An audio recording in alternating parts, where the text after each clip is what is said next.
Herbie Hancock used to host a show called Coast to Coast. You remember that? So it happened. This one particular time, it was out in L.A.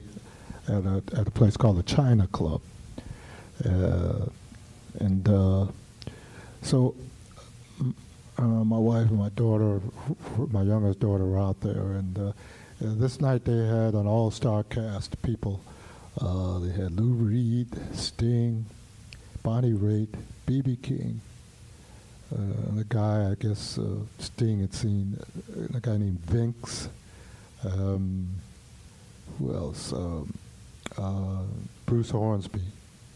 And, they all did different things. And at the last number, they did a jam session thing. So my daughter said, "Dad, you got to go up and sit in. You got to sit in." I said, no.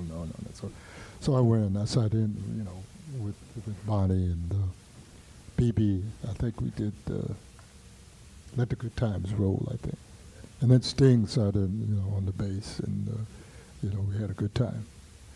So, as a matter of fact, I just did one track on Sting's latest record called Lone Winter or Long Winter or something like that. It's the only track on the CD that has drums on it.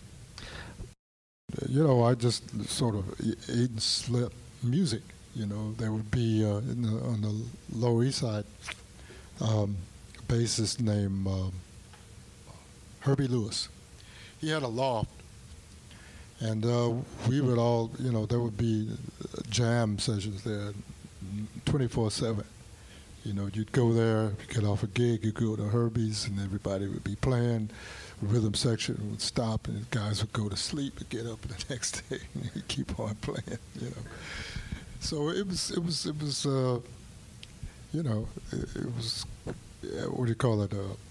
A great atmosphere for developing as a musician. When I first got to New York, that after I was there for a while, I went to the Village Gate, and the great Charlie Mingus was playing a gig, and on the Village Gate, the audience is down on the floor, the stage is up, so you look up, and Charlie that night had 3 basses on the stage, and I think it was Jimmy Lyons with him, and anyway, they were playing, and then it's a supper club, so people eat, and there's a whole lot of talking going on, commotion, and they were playing, and it came time for the bass solo, so it was like And so Mingus, it's a bit of brilliance, or just, Mingus was notorious for being very confrontational.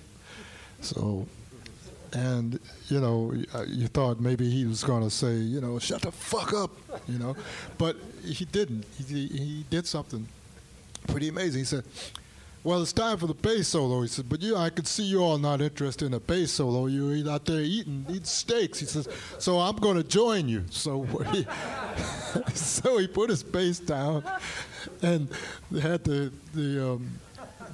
waiters come up and set up a table. He ordered himself 2 steaks.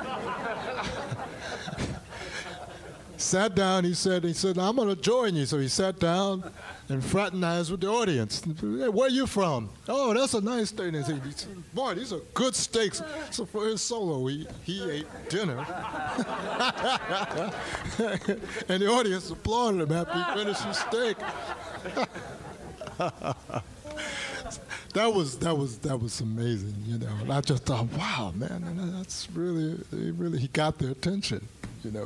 Instead of getting angry, he just went along with the flow, and used some creative genius and just made it and fed himself at the same time.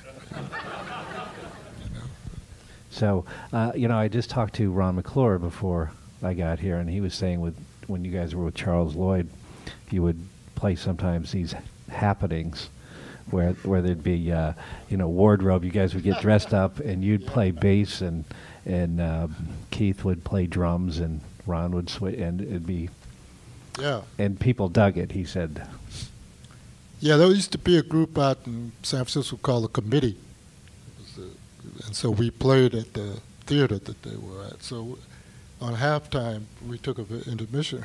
We had all these costumes in the back. So we, we put these costumes on. I forgot. I think Charles had on, it was like Abraham Lincoln because he was tall.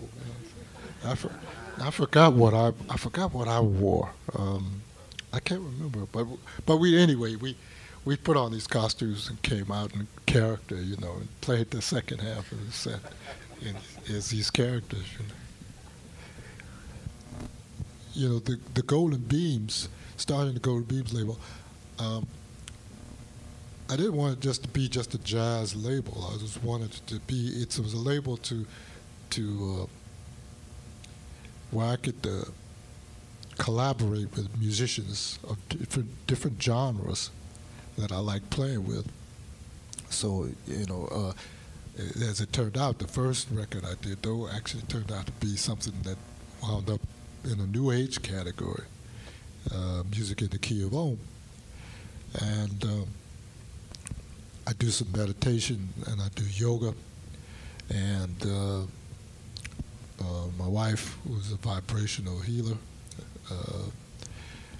she was doing some of her sessions. She needed some music, so I went into, you know, a meditation in my studio, and I thought, well, I'll do it for an hour, and that way, without having to look at the clock, you know, the session's over, you know. So what happened was people started saying, "Oh, that's some nice music, you know. Where can I get a copy of it?" And, you know, I thought, well, I don't know, you know, maybe we'll do that. So we put this out as a first record on the Golden Beams label, and it's used. A lot of people, it's being used for the intention that was put behind it, to help people meditate, to relieve stress, and it's also used in hospitals and the hospices for people who, you know, to relax them and you know, help them, you know, when it's time to cross over, and so that was really.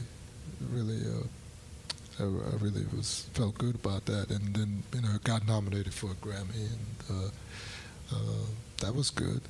And then the next CD was a duet record called "Music from the Hearts of the Masters" with a Gambian griot named Fode Musa Suso, who's I call him a jazz choral player, not in the jazz or bebop sense, but in the African sense. And Fode, the first time I heard him was on an album of Herbie Hancock's called The Village. It's on the Columbia LP, 1974. And Herbie and Fode went in the studio in Japan, Tokyo, Japan. And Fode had some pieces, and he did a piece called Moonlight. And I remember that piece. And over the years, Fode's been in this country over about 30 years. He's been working in a lot of different situations. He lives in Chicago, and he's had his own band, Mandingo Griot Society. He's worked with people like Pharoah Sanders. And for the past 15, 20 years, he's been working with Philip Glass. And so I heard him with Philip in England, and so I asked him to, you know, I admire one of his fans of his music, and you know, he said, well, I'll come up to New York sometime, and I said, well, come up to the house, let's see what we can do. So he came up, stayed for 4 days, and he played these ostinatos on his kora, you know, and he uses effects and looping. So he plays an ostinato, then plays over the top of it. So he would play these melodies, and I would put grooves to them. And it came out really, really well.